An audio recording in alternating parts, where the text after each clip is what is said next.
Hello दोस्तों, मैं आज आपको पढ़ाऊंगा क्वांटम मैकेनिक्स।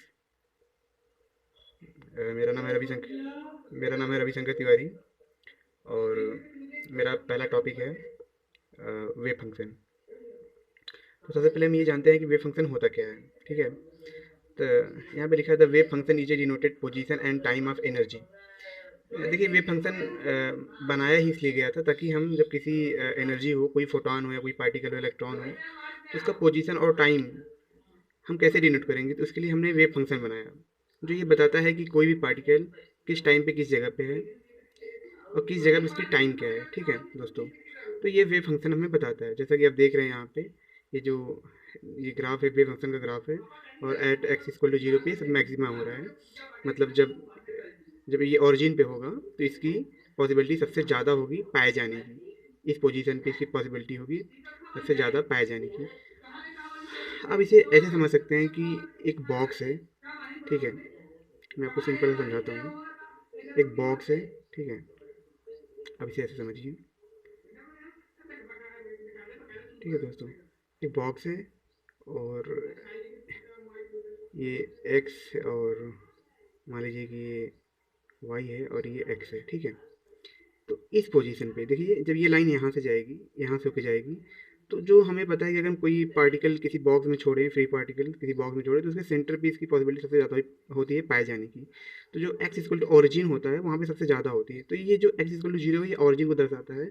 और ये जो है ये इसकी पॉसिबिलिटी को बता रहा है कि जो वेव फंक्शन पाया जाएगा सबसे ज़्यादा यहाँ पे पाया जाएगा at x equal to zero पे। ठीक है दोस्तों। तो हमने ये समझा कि जो वेव फंक्शन बनाया गया वो दर्शाता है कि किसी एनर्जी का पोजीशन और पोजीशन कहाँ पे सबसे ज़्यादा होगा, मतलब पाए जाने की संभावना कहाँ पे सबसे ज़्यादा होगी। ये हमें एक वेव फंक्शन बताता है। ठीक है दोस्तों। तो आइए अब आते हैं कि सबसे पहले जाते हैं कि इसकी मैक्सिमम पॉसिबिलिटी क्या होती है। देखिए, अगर एक देखिए minus infinite two plus infinite तक ये फैला हुआ है वेव फंक्शन। इसका सिंपल सा मतलब ये होता है कि मान लीजिए किसी बॉक्स में आपने एक बॉल डाला, तो उस पूरे बॉक्स में बॉल की पाए जाने की जो पॉसिबिलिटी है वो होती है मैक्सिमम हो रही है, मतलब वन होती है। ठीक है दोस्तों। मतलब उस बॉक्स में जो बॉल पाए जाने की संभावना एक बॉल की, उसे आप 100% आप पा सकते हैं उस बॉक्स के अंदर। तो वैसे यहाँ पे भी होता है कि जो माइनस इनफाइनाइट से इनफाइनाइट तक की जो वेरिएशन होता है, जो जो वेव फंक्शन होगा, जो पार्टिकल होगा, जो इलेक्ट्रॉन्स होगा, वो इन इसी बीच में होगा, इसी लाइन के बीच में होगा, कहीं ना कहीं वो पाया जाएगा। ठीक है दोस्तों। तो देखिए, सिंपल सी बात है। देखिए, integration minus infinite to infinite. ठीक है। ये वेव फंक्शन इसको जाई से डिनोट करते हैं हम, मतलब बोलते हैं, डिनोट भी करते हैं इंटू डी एक्स। जो डी एक्स है ये पोजीशन बताता है, मतलब इस पोजीशन ना minus infinite to infinite d x जो जाई है इक्वल टू वन होगा। जैसा कि ये सिंपल से यही बता रहा है कि माइनस इनफाइनाइट से इनफाइनाइट के बीच में जो वेव फंक्शन की पाए जाने की पॉसिबिलिटी है वो वन है, मतलब इसके ही अंदर पाई जाएगी। Minus infinite to infinite d x.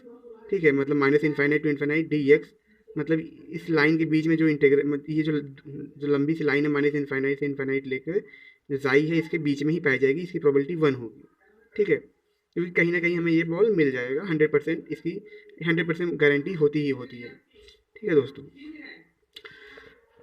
तो जैसा कि मुझे लग रहा है कि आपको वेव फंक्शन समझ में आ गया होगा कि वेव फंक्शन क्या होता है। मैं आपको एक बार फिर से बता देना चाहता हूँ वेव फंक्शन क्या होता है। वेव फंक्शन एक तरह से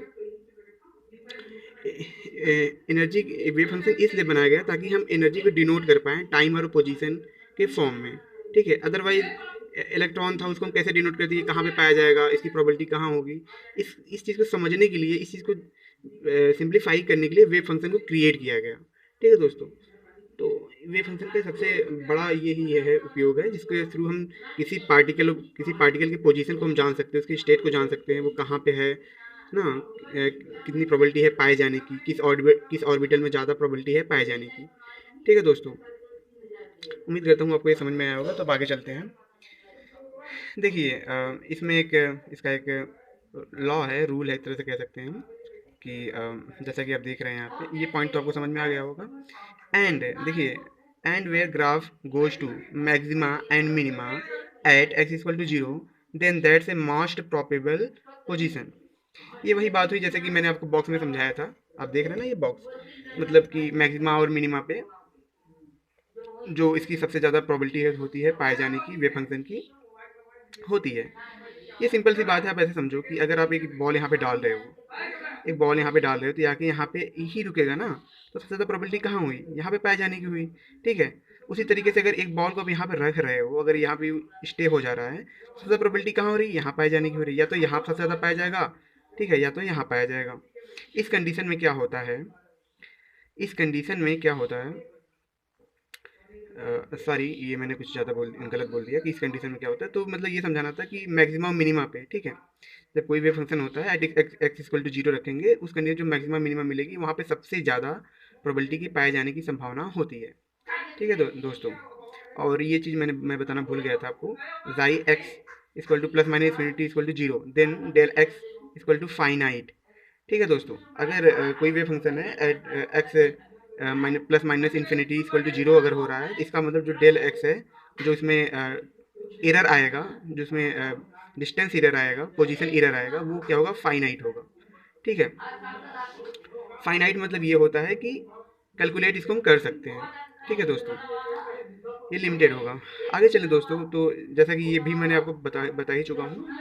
तो जो अगला पॉइंट है, इसके कुछ पॉस्टुलेट हैं, इसके कुछ नियम हैं कि कौन से वेव फंक्शन एक्सेप्टेबल होंगे। ठीक है दोस्तों। तो इसके कुछ कंडीशंस हैं। तो quantum mechanics acceptable wave function condition. ठीक है। तो दोस्तों जो पहला पॉइंट है, single valued when put x equal to one and जाई इज ए यूनिक। देखिए, अगर हम किसी वेव फंक्शन कोई है, अगर उसको x इक्वल टू वन पे हम उसके फंक्शन को हम एक ही फंक्शन पाते हैं, ना कि अलग अलग फंक्शन पा रहे हैं, जैसे कि इनफाइनाइट नहीं आ रहा है, तो एक यूनिक फंक्शन आ रहा है, जैसे कि वन टू कांस्टेंट में आ रहा है, वेरिएबल्स नहीं आ रहा है।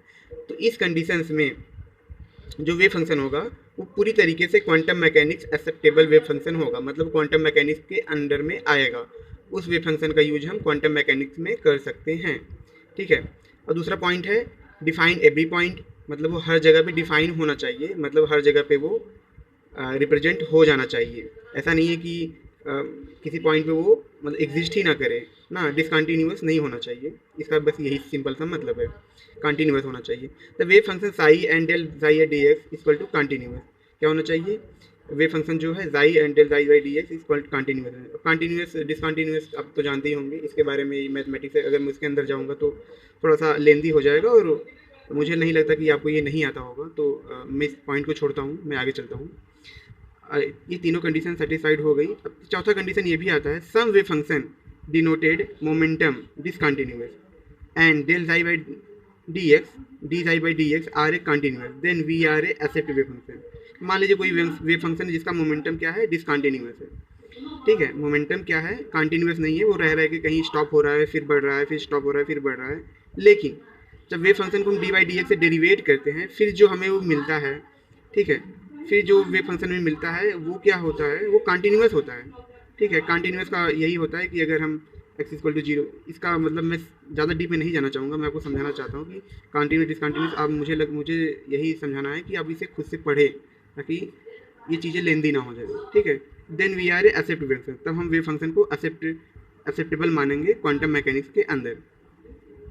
तो ठीक है दोस्तों, मुझे लगता है कि यहाँ तक आपको ये बात मेरी समझ में आई होगी कि वेव फंक्शन क्या होता है और वेव फंक्शन किस कंडीशन में एक्सेप्टेबल होते हैं, और वेव फंक्शन की पाए जाने की जो प्रोबेबिलिटी होती है कहाँ पे कितनी ज़्यादा होती है। तो ये 3 पॉइंट मैंने आपको बताया।